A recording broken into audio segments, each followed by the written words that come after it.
తదుపరి కందిమల్లయ్యపల్లె చేరారు. గ్రామస్తుల కోరికపై పెళ్లాడ నిశ్చయించారు. పెదకొమ్మెర్లలో శివకోటయ్య కుమార్తెను చూశారు సోములవారు. గోవిందమ్మ వివాహము ఎవరితో జరుగుతుందో చెప్పమని ఎరుకలసాని సోది అడుగుతున్నది. ఏమమ్మా సోదమ్మ ఒక మాట చెప్పవమ్మ, ఏమమ్మ సోదమ్మ ఒక మాట చెప్పవమ్మ, నాదుడు ఎక్కడ ఉన్నాడే ఓ సోదమ్మ, నాదుడు ఎక్కడ ఉన్నాడే.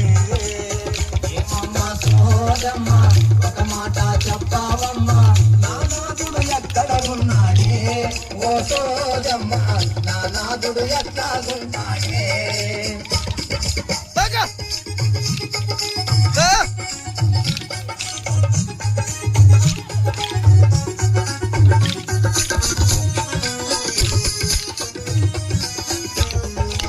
మూడు సొల 5 రూపాయల దక్షిణ